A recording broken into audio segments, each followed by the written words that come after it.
La douce robe bleue ondulait autour de la silhouette d'Helena Moore comme une promesse murmurée. Elle y avait consacré 3 semaines de salaire et des heures à choisir la coiffure parfaite. Tout cela pour ce soir. Travis lui avait dit que ce serait une soirée spéciale, quelque chose qui changerait tout. Helena croyait de tout son cœur que ce serait une seconde demande en mariage, plus officielle. La première fois, il s'était fiancé lors d'une nuit spontanée, avec une bague modeste. Mais Travis avait promis de le faire correctement, quand le moment serait parfait. Et elle croyait que ce soir était ce moment. Elle vérifia son reflet dans le miroir du couloir de l'hôtel Marceline, un endroit aussi ancien que luxueux, avec ses sols en marbre et ses lustres de cristal en cascade. Son cœur battait à tout rompre, alors que l'ascenseur montait vers le 18e étage, où Travis avait réservé une chambre, la 1810. Son message disait « Rejoins-moi ici, mon amour, ce soir est le commencement de tout ». Helena frappa avec un sourire plein d'espoir, mais la porte ne révéla pas le visage familier de l'homme qu'elle aimait. À la place, un homme plus âgé se tenait là, cheveux argentés, regard perçant, vêtu d'une robe de chambre en soie. Son regard brillait d'une audace sans honte. « Eh bien, Travis avait raison. Tu es ravissante, dit-il, la voix râpeuse. Entre, Helena. Nous avons toute la nuit devant nous. » Elle se figea. « Je suis désolé. Je cherche Travis Bennett. Il m'a dit de le rejoindre ici. » « Pour être précis, dit l'homme avec un sourire mince, tu es le cadeau qu'il m'a promis en échange d'un investissement. Son nom, elle l'apprendrait plus tard, était Victor Lang. 2 millions de dollars. Ce n'est pas donné. Mais en te voyant maintenant, je dirais que je fais une bonne affaire. La vision d'Helena se brouilla. La pièce tourna. Elle recula, la voix tremblante. Non, ce n'est pas possible. Il ne ferait pas ça. Tu es si naïve, ma belle, dit Victor en avançant pour saisir son bras. Elle se recula, mais il continua d'avancer. Il m'a dit que tu résisterais peut-être au début, mais que tu finirais par céder. Elle tremblait. Il n'y eut pas de cri, pas de scène, juste l'instinct. « Cours !» dit-elle à elle-même. Elle se retourna, ses talons claquant contre le marbre, et s'enfuit dans le couloir. La voix de Victor résonna derrière elle. « Si tu pars, il perd tout. Toi aussi. » Elle s'en fichait. Rien n'était plus important que de fuir. Lorsqu'elle franchit les portes de l'hôtel, la pluie avait commencé à tomber. L'eau froide se mêla à ses larmes, trempant sa robe qui se colla à sa peau. Ses boucles coiffées s'étaient effondrées en un enchevêtrement de mèches mouillées. Helena erra dans les rues, perdue, grelottante, le cœur en miettes. Travis, l'homme qui lui avait promis de la protéger, l'avait vendue comme une marchandise. Et le pire, c'est qu'elle avait vraiment cru qu'il l'aimait. Elle ne savait pas combien de temps elle avait marché, ni jusqu'où. Tout ce qu'elle savait, c'est que ses pas la portaient loin de ce cauchemar dont son cœur ne s'était pas encore libéré. La pluie dansait sur les pavés du vieux carré, transformant la ville en une aquarelle trouble d'ombre et de lumière. Les talons d'Helena résonnaient doucement à chaque pas, sa robe détrempée collée à son corps comme une seconde peau. Travis l'avait vendue, sans avertissement, sans remords. Elle pensait être intelligente. Comment avait-elle pu être aussi aveugle ? Un coup de klaxon la fit sursauter. Un SUV argenté freina brusquement, s'arrêtant à quelques mètres. La vitre se baissa. « Vous allez bien ?» demanda l'homme. Sa voix était grave, un peu rauque, mais pas agressive, pas pleine de pitié, juste sincère. Helena ne dit rien. La pluie ruisselait de sa mâchoire jusque dans son chemisier. Ses yeux, rouges et vides, croisèrent les siens. Il descendit. Un parapluie noir s'ouvrit au-dessus d'eux, la protégeant de la tempête. « Vous n'avez pas à parler, dit-il doucement. Je ne pouvais simplement pas passer en voiture et faire comme si je ne vous avais pas vu. » Elle le regarda dans les yeux. Fatigué, mais bon. Pas de jugement, juste de la compréhension. « Vous avez un endroit où aller ?» demanda-t-il. Elle secoua la tête. Il enleva son manteau et le posa doucement sur ses épaules. « Je suis médecin, Julian Hart. Je ne veux pas vous faire de mal. Je veux juste vous sortir de la pluie. » Elle frissonna, mais ne recula pas.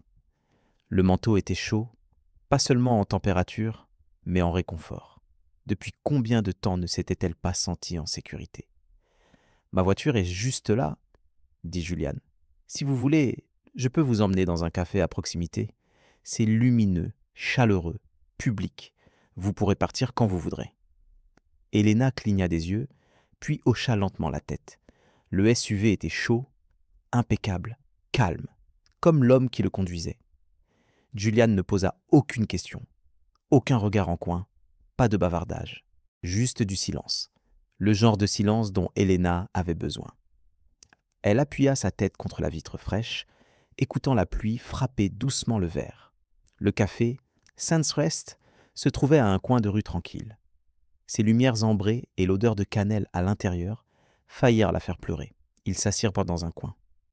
Julian commanda un thé au gingembre pour elle, un café noir pour lui. Il ne demanda pas son nom, ni ce qui s'était passé. Il resta là, glissant parfois une serviette en papier vers elle, ou plaçant doucement la tasse à portée de main. « Merci, » murmura-t-elle enfin, la voix vide. Julian sourit légèrement. « Il n'y a pas de quoi. Personne ne mérite d'être seul sous un orage pareil. » Elena leva les yeux. Il y avait quelque chose dans sa voix. Une gentillesse non forcée, comme s'il savait lui aussi ce que c'était que de se briser. « Avez-vous perdu quelqu'un » demanda-t-elle, la voix sèche comme l'air d'hiver. Julian hocha la tête.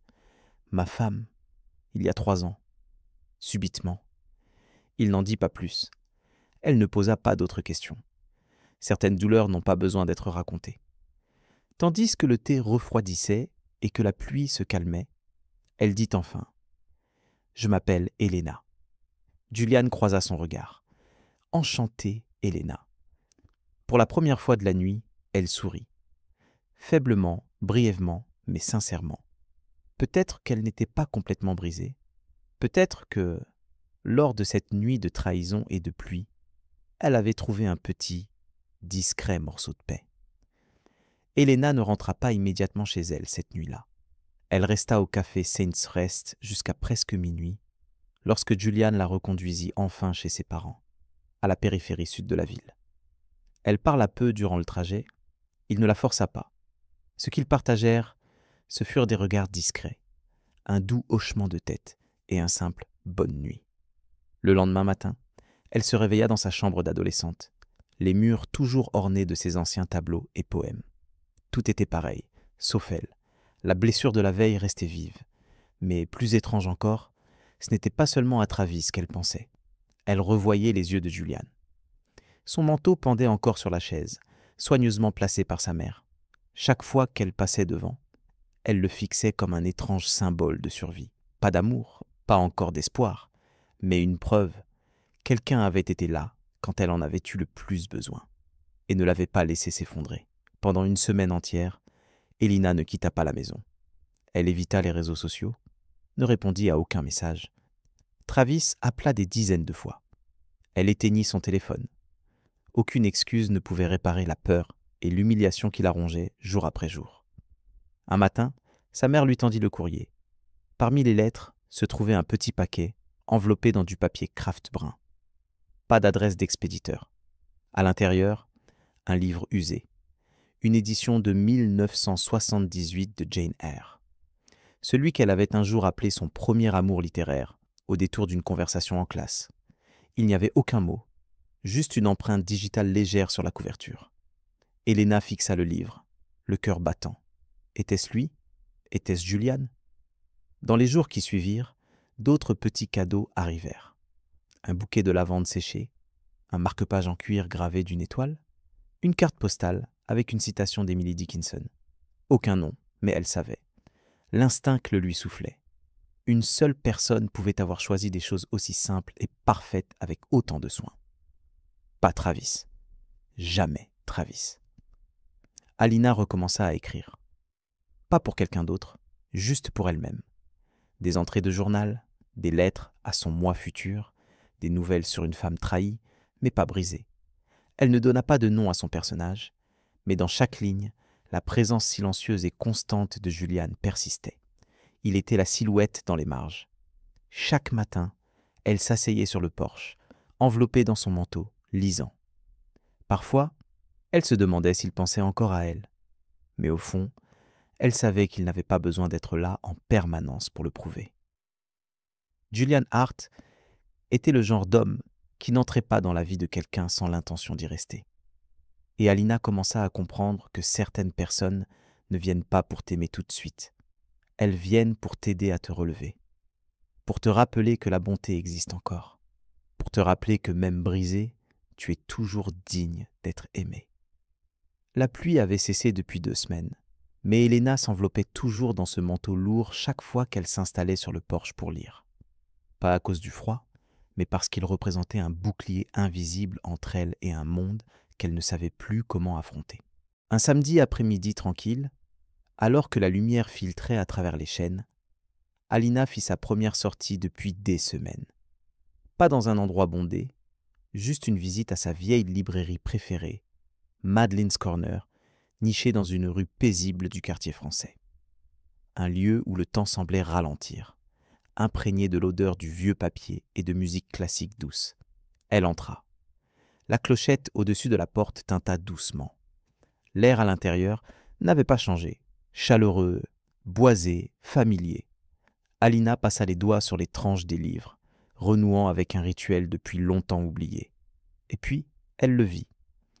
Julian Hart se tenait au comptoir, un roman de Hemingway à la main, les sourcils froncés, comme s'il essayait de se souvenir s'il l'avait déjà lu. Il portait une chemise blanche simple, les manches retroussées jusqu'au coude, et son regard, calme et insondable, portait toujours cette même gravité tranquille qui avait jadis apaisé sa tempête. Elena fit instinctivement un pas en arrière.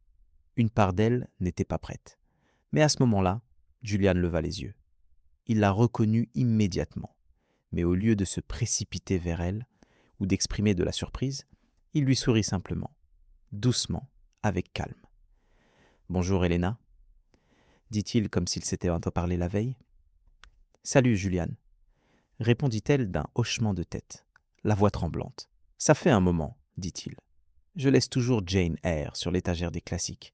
Tu avais dit que c'était toujours là que tu regardais en premier. » Elena rit doucement, un son qui la surprit elle-même. « Tu te souviens des petites choses ?»« Avec les bonnes personnes, dit Julian, il n'y a pas de petites choses. » Ils restèrent en silence. Pas un silence gênant, mais celui qui n'existe qu'entre 2 personnes ayant partagé quelque chose de tacite. « Comment vas-tu » demanda-t-il, les yeux doux, mais jamais intrusifs. « Je crois que j'apprends à aller bien, » dit-elle. « Ce n'est pas toujours facile, mais chaque jour je me réveille un peu plus tôt. Je respire un peu plus profondément. »« Je suis content de l'entendre, » répondit Julian. « Et toi ?»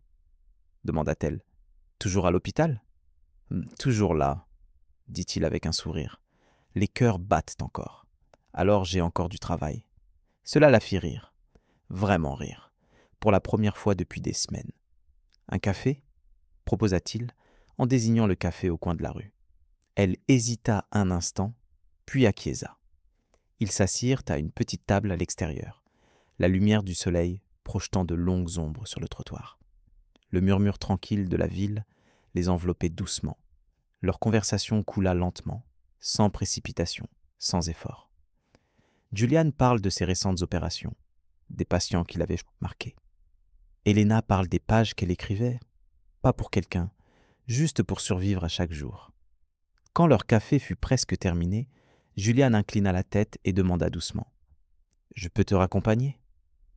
Alina resta silencieuse un moment, puis dit « Tu sais, quand j'ai reçu ce livre, j'ai pensé « Peut-être que je peux refaire confiance à quelqu'un. » Je n'étais pas prête à ce moment-là. Mais maintenant, elle croisa son regard. « Je crois que j'aimerais essayer, juste une fois, avec la personne qui est restée quand je n'avais plus rien. » Julian ne répondit pas tout de suite. Il posa simplement sa main sur la table, paume ouverte. Une invitation, sans urgence, sans pression. Elena posa la sienne par-dessus. Alors que la lumière du jour disparaissait complètement, ils se levèrent ensemble, sans promesse, sans étiquette, juste une vérité.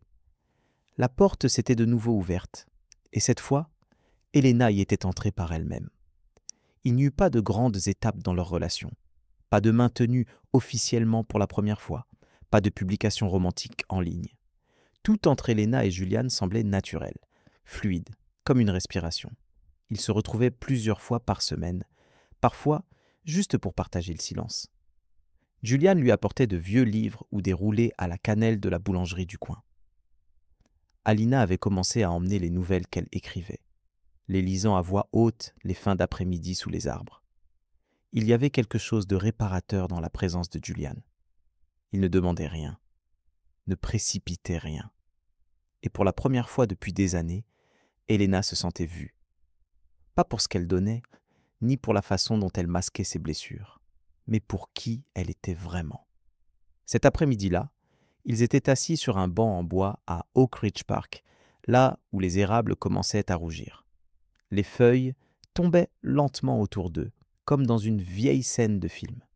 Elena parlait d'un ancien élève qui lui avait écrit pour la remercier de lui avoir transmis l'amour de la littérature.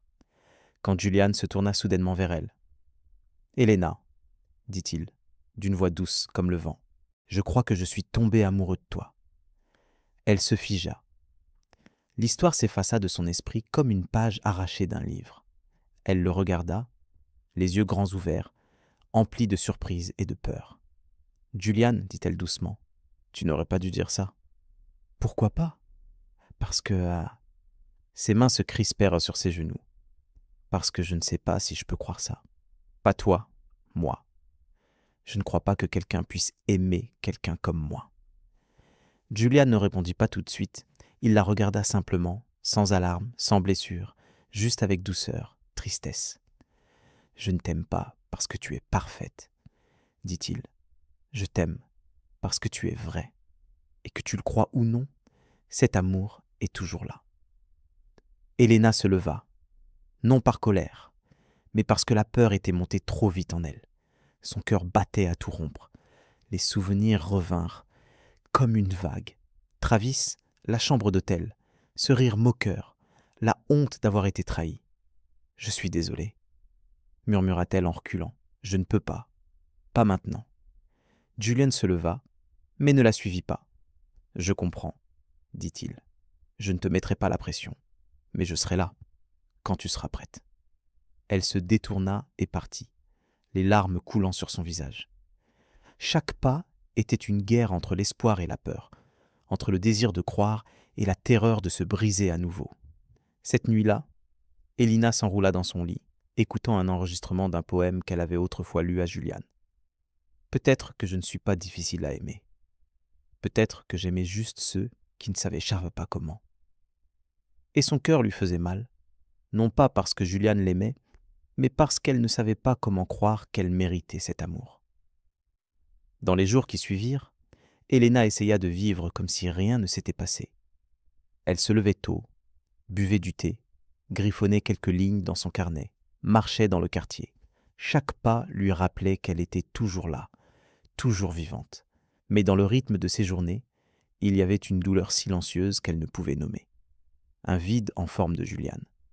Il n'appelait pas, n'envoyait pas de message, ne venait pas. Juste comme il l'avait dit, « Je serai là quand tu seras prête. » Mais maintenant, Elena réalisait que son silence n'était pas doux. Il résonnait. Il lui manquait. Son rire rauque quand il parlait de l'hôpital. La chaleur de ses yeux quand elle lisait à voix haute. La façon dont il lui tendait une tasse de thé au gingembre sans qu'elle n'ait à le demander. Et elle se manquait aussi, elle-même, quand elle était avec lui. Une version d'Elena qui ne faisait pas que survivre, mais vivait. Un matin, elle retourna à Madeline's Corner. Le vieux Jane Eyre était toujours sur l'étagère des classiques. Mais cette fois, pas de carte postale, pas de lavande, rien. Elena s'assit sur le vieux banc en bois, ses doigts légèrement tremblants. Elle comprit qu'elle s'était tellement habituée à sa présence discrète dans les plus petits détails que sans eux, elle avait l'impression qu'une partie d'elle-même manquait. « Je n'ai pas fui parce que je ne croyais pas qu'il m'aimait », écrivit-elle dans son journal.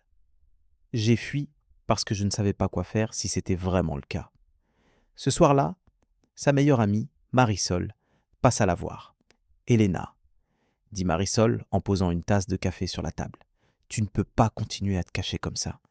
Je vois comment tu regardes Julian. Ce n'est pas juste quelqu'un que tu apprécies. Et si je ne suis pas assez bien pour lui? Murmura Helena, les yeux pleins de larmes. Tu n'as pas besoin d'être assez de quoi que ce soit, répondit Marisol. Tu as juste besoin d'être toi. Si quelqu'un mérite de t'aimer dans ta fragilité, c'est bien Julian. Et si tu continues à hésiter, Helena, peut-être que c'est toi qui le fais souffrir maintenant, pas ton passé. Ces mots frappèrent comme une pierre dans sa poitrine. Cette nuit-là, Helena resta éveillée tard, relisant chaque page de journal qu'elle avait écrite à propos de Julian. Pas une seule ligne n'était indifférente. Aucune n'était incertaine. Son cœur l'avait choisi depuis longtemps, mais son esprit, marqué et effrayé, l'avait empêché de l'admettre. Maintenant, elle savait. L'amour ne vient pas toujours quand on est prêt. Parfois, il vient pour nous y préparer. Il pleuvait à nouveau le vendredi soir.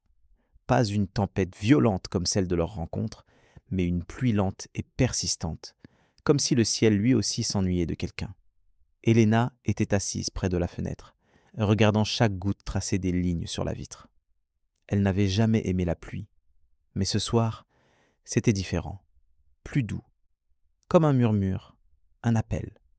Elle se leva, prit l'ancien manteau de Julian sur le crochet et s'en enveloppa. Elle ne réfléchit pas trop. Une seule pensée battait dans son esprit. S'il attend encore, ne le fais pas attendre plus longtemps. Helena sortit sous la pluie. Pas de parapluie, elle n'en avait pas besoin. Elle voulait tout sentir. Les lampadaires projetaient une lumière dorée sur ses cheveux trempés. Ses pas résonnaient sur le trottoir mouillé. Les passants la regardaient, une femme courant sous la pluie avec du feu dans les yeux. Mais Helena s'en fichait. Elle n'avait jamais été aussi certaine. Elle ne laisserait pas un homme comme Julian sortir de sa vie. Quand elle arriva devant son appartement, elle ne frappa pas tout de suite. Elle resta là, haletante, le cœur battant, comme s'il allait éclater au premier mot. Puis, elle leva la main et frappa 3 fois. La porte s'ouvrit.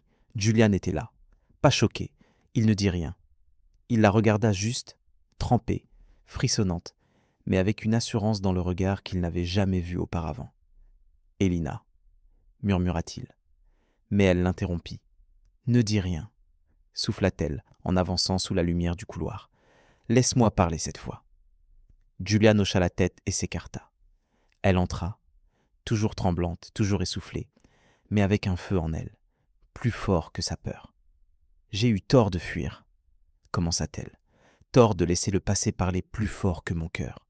Mais Julian, tu m'as manqué. Tu m'as manqué dans ta manière de rester, sans pression, sans exigence. Tu m'as manqué dans chaque petite chose que tu faisais, sans jamais attendre de remerciements. » Julian la regardait, les yeux doux, pas avec du pardon, mais avec de la compréhension. « Helena, » commença-t-il. Mais elle s'avança encore et continua. « Je t'aime, » dit-elle clairement, sûrement, les larmes se mêlant à la pluie sur ses joues. Pas parce que tu m'as sauvé, pas parce que j'avais besoin de quelqu'un, mais parce qu'avec toi, je n'ai pas besoin d'être autre chose que moi-même. Et pour la première fois, je crois que je mérite cet amour. L'air dans l'appartement était immobile. Ils restèrent là, la pluie murmurant doucement à la fenêtre. Julian leva une main, essuya une goutte, pluie ou larme, de sa joue. « Je n'ai jamais cessé de t'aimer, » dit-il, sa voix douce comme le vent. Puis, il la prit dans ses bras, pas avec urgence, ni passion, mais avec une constance capable de rassembler chaque morceau brisé d'elle. Helena posa sa tête contre son torse, écoutant le rythme lent et profond de son cœur. Ce cœur l'avait attendu tout du long. L'amour après la tempête n'était pas bruyant. Il poussait comme un bourgeon, discret mais fort. Julian et Helena commencèrent à se voir plus régulièrement. Des petits déjeuners paisibles, des après-midi à lire dans le parc, des soirées silencieuses mais pleines, assis côte à côte. Helena avait commencé à accepter l'amour, non comme un miracle soudain, mais comme quelque chose de naturel, quelque chose qui arrive au bon moment. Puis un jour, la mère d'Helena invita Julian à dîner. « Juste un repas simple, dit-elle.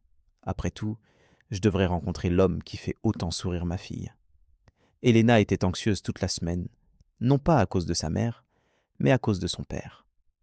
Il ne l'avait jamais dit ouvertement, Mais Elena savait qu'il ne lui avait pas pardonné ses fiançailles avec Travis. Pour lui, cela avait été une faiblesse, une tache sur sa fierté de père. Ce soir-là, la table était joliment dressée, les lumières tamisées, l'odeur de la nourriture chaude emplissant l'air. Julian arriva pile à l'heure, apportant des œillets pour sa mère et une bouteille de vin rouge pour son père. Sa mère sourit chaleureusement. Son père se contenta d'un bref hochement de tête, distant. Le dîner s'écoula lentement. Elena ressentait la tension dans chaque fibre de son corps. Elle redoutait le regard de son père, redoutait les questions qui, sous des airs polis, pouvaient te blesser profondément. Puis vint celle qu'elle craignait le plus. « Que comptez-vous faire exactement avec ma fille ?» demanda-t-il en reposant son verre, la voix calme mais ferme. Julian leva les yeux, croisa son regard directement, pas avec défiance, mais avec sincérité. « Je n'ai pas de grands projets pour l'instant, dit-il. Je veux juste l'aimer, jour après jour, du mieux que je peux. » Le silence tomba, si épais qu'on pouvait entendre l'horloge. La main d'Elena se crispa sous la table. Mais alors, quelque chose d'inattendu se produisit. Son père hocha lentement la tête. « Alors, faites de votre mieux pour tenir cette promesse, » dit-il. Pas de sourire, mais pas de froideur non plus. Ce soir-là, alors qu'il s'éloignait de la maison, Elena serra fort la main de Julian. « Je n'aurais jamais cru pouvoir avoir ça, » murmura-t-elle. « Avoir quoi ? Quelqu'un qui ne fait pas que m'aimer, » dit-elle, mais qui choisit d'entrer dans mon passé et qui n'en a pas peur. Julian lui serra doucement la main. « Je n'ai pas peur de ton passé, Elena. J'ai seulement peur qu'un jour je ne sois plus celui à tes côtés. » Elle leva les yeux vers lui, les siens brillant dans la nuit. « Tu seras toujours celui-là, » dit-elle. La vie, après ce dîner familial, se déroula comme un doux rêve. Julian et Elena ne se précipitaient pas, n'avaient pas besoin de gestes grandioses, mais ce qu'ils partageaient devenait plus profond chaque jour, stable, lumineux, comme la lumière du matin. Jusqu'à ce jeudi après-midi, alors qu'Elena donnait un cours et que son téléphone vibra sans cesse dans sa poche. Elle l'ignora. Puis, le nom de Marisol s'afficha pour la 3e fois. Elle s'excusa et sortit répondre. En 10 secondes, tout son souffle la quitta. « Elena, Julian a eu un accident. Il est aux urgences. » Elle ne se souvenait pas d'avoir quitté l'école. Seulement de la pluie qui recommençait à tomber. La pluie revenait toujours quand son cœur allait se briser. Elle détestait les hôpitaux, l'odeur antiseptique, les lumières aveuglantes. Mais maintenant, cet endroit contenait tout son monde. Marisol l'attendait dans le couloir, les yeux rouges et gonflés. Il a été percuté en traversant la rue, près de la pharmacie. Traumatisme crânien. Il ne s'est pas réveillé. Elena ne dit rien. Elle ne pleura pas. Elle entra dans l'unité de soins intensifs comme un fantôme. Julian était là, immobile, des tubes partout, ses traits chauds devenus pâles et sans vie. « Julian, » murmura-t-elle en s'asseyant à ses côtés. « Tu m'avais promis de ne pas partir, tu te souviens ?» Elle prit sa main, froide, mais encore la sienne, la même main qui avait un jour essuyé ses larmes sous la première pluie. Les heures suivantes furent un enfer. Le médecin dit qu'il fallait du temps. Cela pouvait durer des heures, des jours, ou pire. Elle rentra à l'aube, épuisée, mais incapable de dormir. Assise à son bureau, elle ouvrit son journal et écrivit sa première ligne depuis des semaines. « Si tu ne te révèles pas, je ne pardonnerai jamais ce monde. Mais si tu le fais, je ne te laisserai plus jamais partir. » Jour 2. Aucun changement. Jour 3. Toujours rien. Elena se mit à lui lire. Chaque page qu'elle avait écrite, chaque ligne cachée. Elle lisait comme si sa voix seule pouvait le ramener. « Julian, tu sais, » murmura-t-elle, « je n'ai jamais cru mériter d'être aimée. Mais tu m'as appris à croire. Maintenant, c'est à mon tour de me battre pour toi. » L'après-midi du 4e jour, alors qu'elle venait de terminer un poème, son doigt bougea. Elena se figea. « Julian ?» appela-t-elle, le cœur battant, un souffle, un soupir, et ses yeux, ceux qu'elle craignait de ne plus jamais revoir, s'ouvrirent lentement. « Te voilà » murmura-t-il. Et cette fois, elle ne pleura pas de douleur. Elle pleura parce qu'elle savait. Le véritable amour n'est pas facile à trouver, mais si on attend assez longtemps, il ne nous quitte jamais. 1 an plus tard, il plut à nouveau. Pas une pluie triste, ni une tempête, juste une douce bruine matinale tombant doucement sur le toit, se mêlant à l'odeur du café et à la musique légère dans leur petite cuisine. Elena versa du thé pour Julian. Il était assis à la table, lisant un vieux roman, une jambe encore légèrement bandée, dernier souvenir de l'accident de l'an passé. « Je mets un peu plus de miel ?» demanda-t-elle, ses gestes devenus naturels. « Un peu plus ?» Il sourit, les yeux toujours sur la page. « Tu sais toujours exactement ce qu'il faut. » Leur vie n'était pas bruyante. Pas de bague en diamant, pas de grand mariage. Ils n'étaient même pas encore mariés, pas de maison à eux. Pas de plan sur 3 ans. Mais ils savaient chaque jour, dans les gestes les plus simples, les regards les plus silencieux. Et parfois, comme aujourd'hui, ils ralentissaient juste pour se souvenir. Après le petit déjeuner, Elena tendit une lettre à Julian. « J'ai écrit ça la nuit où tu étais inconscient. Je n'ai jamais cru que je pourrais vraiment te la donner. » Julian l'ouvrit et la lut lentement. « Julian, si tu ne te réveilles pas avant pas, je continuerai peut-être à vivre, mais ce sera une vie à laquelle manquera la meilleure part de moi. Si tu te réveilles, laisse-moi t'aimer correctement, pleinement, sans hésitation. » Il leva les yeux, ne dit rien, la prit simplement dans ses bras et la serra fort. « Tu as fait exactement ce que tu avais écrit, » murmura-t-il. « Et toi aussi ?» dit-elle en posant la tête sur son épaule. Ils n'avaient pas besoin d'un conte de fées, car pour eux, chaque jour ensemble, aussi ordinaire soit-il, était déjà quelque chose d'extraordinaire.